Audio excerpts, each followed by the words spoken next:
Mga kapatid, napakinggan natin sa ating mabuting balita ay isa na namang mahalagang tagpo na nangyari habang ang ating Panginoon ay naglalakbay patungong Jerusalem. Katulad po na nabanggit natin sa mga nakaraang pagninilay, sa chapter 9, doon ay binabanggit na nang malapit na si Jesus ay iakyat sa kalwalatian, kanyang ipinasya na siya'y magtungo ng Jerusalem.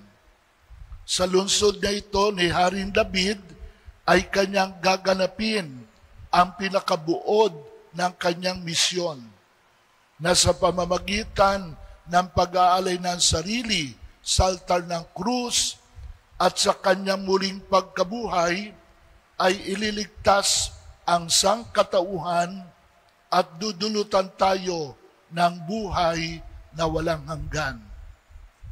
Kaya nga't inilalarawan na si Jesus ay naglalakbay patungo sa lungsod ng pagpapakasakit at kalwalhatian.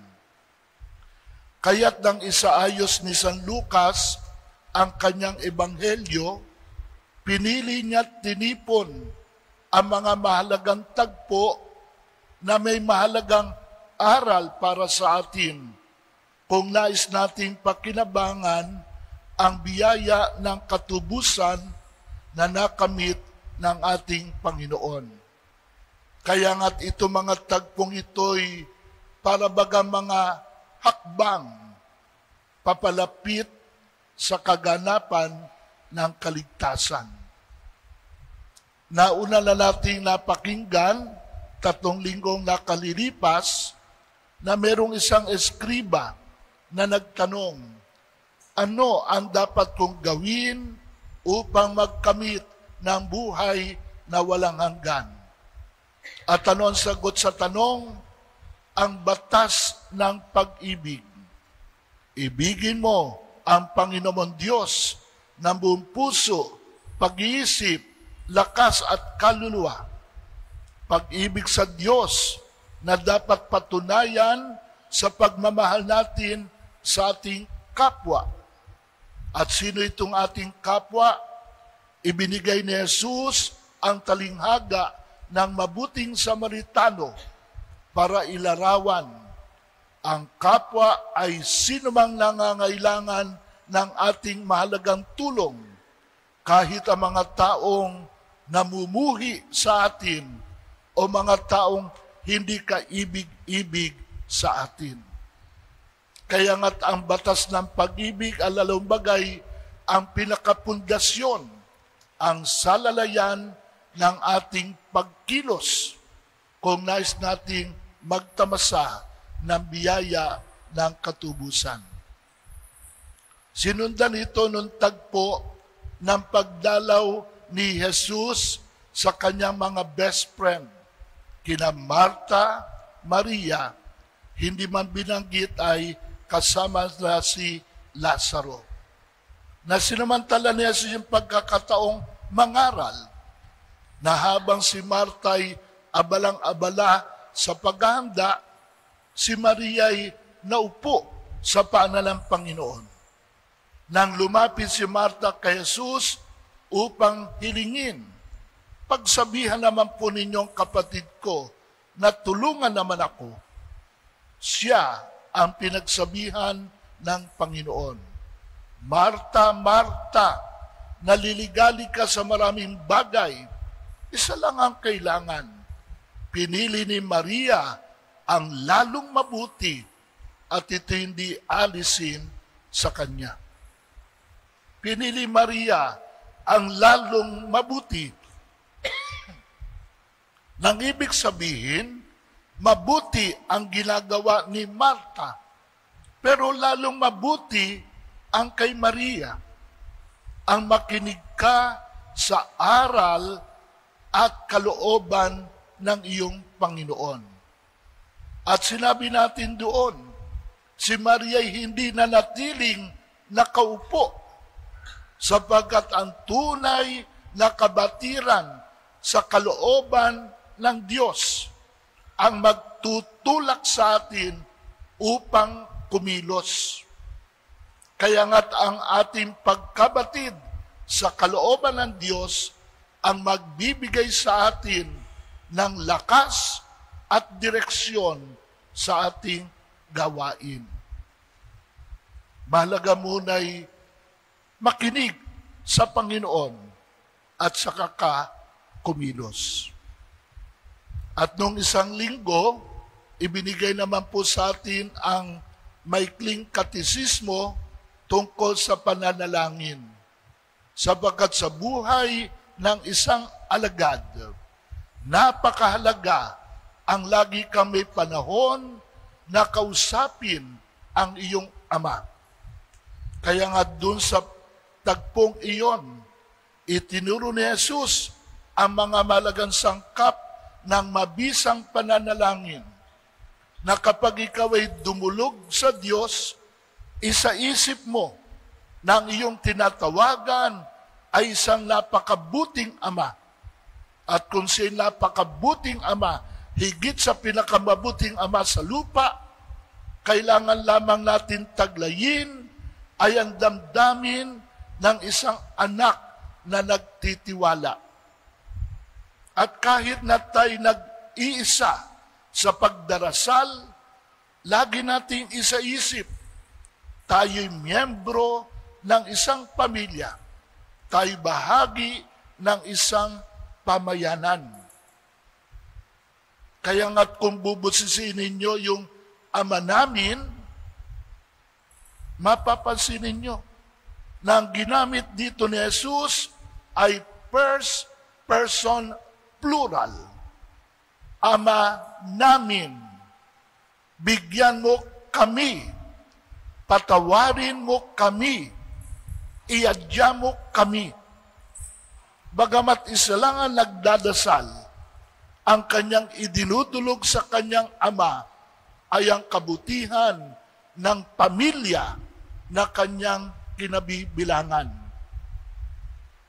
Yan ang mahalaga sa pananalangin. At ang pananalangin ay mahalaga sa ating paglalakbay tungo sa kaligtasan. Na kung paanong ang pakikinig ay nagbibigay sa atin ng lakas at direksyon, gayon din ang pagdarasal sa pamamagitan ng pakikiulayaw sa ating Ama. Tayo binibiyayaan ng lakas at direksyon kung paano tayo dapat mabuhay ng isang mabuting anak. So yan yung nauna lang tatlo. At ngayon, napakinggan natin ang isa pang mahalagang aral. Na dito mga kapatid, ay pinaalalahanan tayo. Oo, ang kayamanan, malaki man ito o maliit, ay biyaya ng Diyos. Pero siya'y mananatiling biyaya lamang sa ating tamang pagturing kung ano siya at kung sino tayo. Sa sandali maging mali ang ating pagturing sa kayamanan, ang kayamanan na kaloob ng Diyos ay nagiging kaagaw ng Diyos sa puso ng tao. At ang kayamanan na dapat sana'y tulong sa ating pagpapakabanal, pakikipagkapwa, ay nagiging balakid. Ano pat ito ay maaari makapagpahamak sa atin. Yun ang pinakasimpleng mensahe. At kahapon nga po, habang ito'y pinag-aaralan, naalala ko yung kwento. Minsan naibahagi ko na po ito. Ito'y tungkol doon sa isang mayaman na nang malapit na siyang mamatay, ay kanyang itinagubilin na ang isusulat sa kanyang lapida, hindi ang pangalan, hindi ang birthday, hindi ang kanyang kamatayan. Ang isusulat ay ang kanyang mahalagang habilin. At ano ang habiling ito?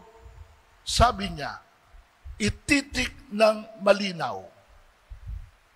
What you spend, you enjoy for a while. What you save, you leave behind. What you share, you keep forever. At yan ang kanyang babala sa atin. What you spend, you enjoy for a while. At totoo naman po, di ba? Masarap lang ang maging mayaman kung ang pera ay iyong gagastusin. Pero kung hindi mo gagastusin ang pera, buntun-buntun mang ito ay para lamang mga piraso ng papel. Pero kapag ang pera ay ginastos mo, napakasarap. At siguro naman nagpupunta kayo sa mga malls, di ba? Sa malls, tingnan niyo yung mukha ng mga naglalakad doon. Sino yung mga nakangitit, masasaya? Sino? Yung mga may pera. Yan yung mga hindi magkandadala sa kanyang binili. Ang sarap mamili kung marami kang pera. Pero ang tanda natin, nauubos yan. Panandalian lang ang ligayang dulot ng kayamanan. Sa malls, sino yung mga kagalit ng janitor? Sino? Mga walang pera. Yung mga nagwi-window shopping, yung nagpapalipas ng oras sa paglalakad, na habang nakatingin sa mga nagsasarapang pagkain, naggagandahang mga damit, takam na takam. Hindi niya namamalayan, tumutulo ang kanyang laway. At kapag ang laway ay natapakan, nagiging putik. Kaya't galit sa kanila ang mga janitor. Joke lang po yan. Pero totoo. What you spend, you enjoy for a while. Panandalian.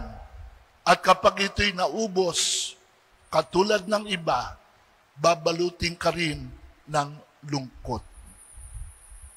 What you save, you leave behind. Ano man ang iyong inipon, ang iyong tinipid, iiwan mo yan.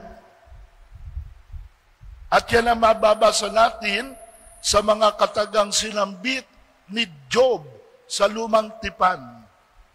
Naked I came from my mother's womb. Naked shall I return. Nang dumating tayo sa mundong ito, wala tayong dala. At lilisanin natin ang mundong ito, wala tayong maaaring dalhin. Ang lahat ay ating iiwan. At yan ang pag-aagawan, yan ang pagkakagalitan ng mga tagapagmana. What you save, you leave behind. What you share, you keep forever.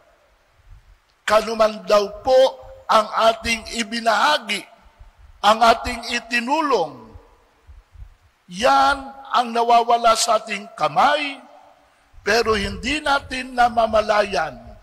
Yan ang ating iniipon sa kabilang buhay. Kaya nga dito sa ating ikalawang pagbasa, yan ang sinabi ni San Pablo.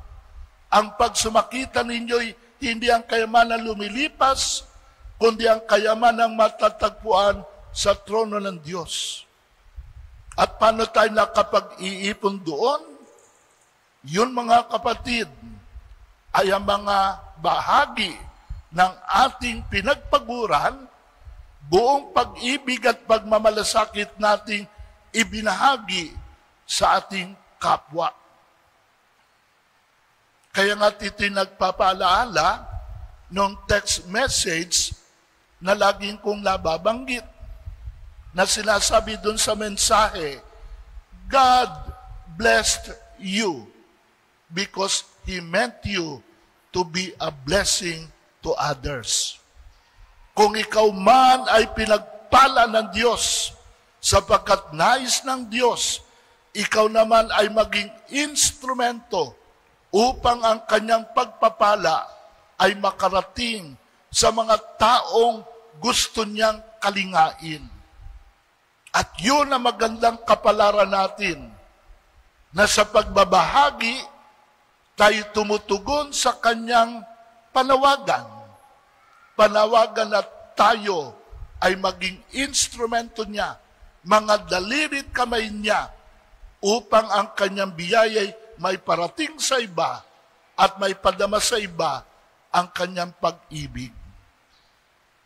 Kaya nga't what you share, you keep forever. Pero ang tao ay makapagbabahagi lamang kung matututo niyang talikuran ang kanyang sarili. At yan ang binibigyan ng diin dito sa talinghaga na ibinigay ng ating Panginoon. Masdan ninyo, sa maikling talata, anong pronoun at ilang ulit ito'y ginamit. Balikan natin. Kaya't nasabi niya sa sarili, ano ang gagawin ko? Wala na akong paglalagyan ng aking ani. Gigibain ko ang aking mga kamalig. Magtatayo ako ng lalong mas malaki. Doon ko ilalagay ang aking ani at ari-arian. At sasabihin ko sa aking sarili, ayan, marami na akong ari-arian. Hindi na ako kukulangin habang buhay. Kaya't mamamahinga na lang ako, kakain, iinom, at magsasaya. Sa maikling talata, 13 ulit ginamit ang ko, ako, at akin. Puro sarili. Kabaliktaran ng itinuro ni Jesus sa panalangin noong isang linggo. Ama namin sa langit, bigyan mo kami ng aming kakanin. Patawarin mo kami. Iadya mo kami. Dito ang lalaki, walang inisip kundi ang kanyang sarili. Akala niya, siya'y matalino sa kanyang mga hakbang. Gigibayin ko ang aking kamalig. Tatayo ako ng mas marami. Iimbakin ko dito ang aking ari-arian. Sapat na ito para sa isang masayang kinabukasan. Akala niya matalinong hakbang. Pero ang kanyang kamangmangan ay ibiniso ng Diyos. Nang gabing iyon ay sinabi sa kanya, hangal. Ano ibig sabihin ng hangal? Tanga, bobo, inutil. Pinaghandaan mo yung bukas na hindi mo natitiyak na darating. Pero yung bukas na walang hanggan, hindi mo pinahalagaan. Kaya nga't sinabi, hangal, sa gabing ito'y babawian ka ng buhay. Sino makikinabang sa lahat ng iyong inihanda? Kaya nga't itinuturo sa atin, ang kayamanan ay biyaya ng Diyos. Ang kayamanan ay mabuti. Pero ito'y mananatili lamang mabuti kung magiging tama ang ating pagturing sa mga ito at makikita natin kung sino tayo. Sino tayo? Tayo mga katiwala lamang ng Diyos.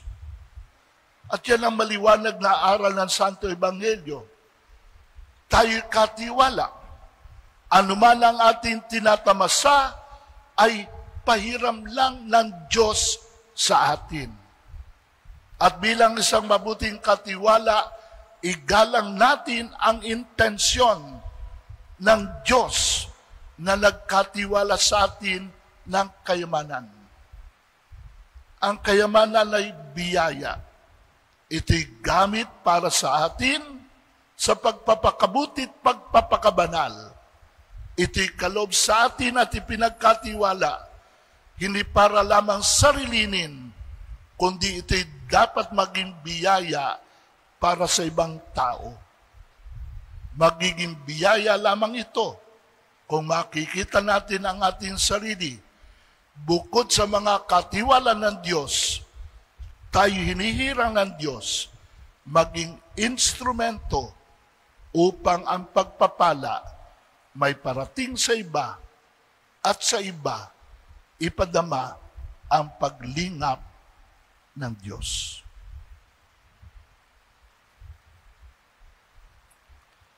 Sa pagpapasalamat natin sa Panginoon at sa paghahain ng iba pang mga pangangailangan, pagdasal po natin ang bawat isa. Na makita natin ang ating sarili. Hindi tayo ang nagmamay-ari kahit ng ating pinagpaguran at pinuhunan ng dugo at pawis. Hindi atin yan. Yan ay biyaya ng Diyos, pahiram lamang. Tayo mga katiwala na inaasang kikilos ayon sa kalooban ng Diyos, katiwala, hinirang upang maging instrumento sa pagpapalaganap ng biyaya ng may kapal, sa pagpapadama sa ima ng paglingap ng Diyos.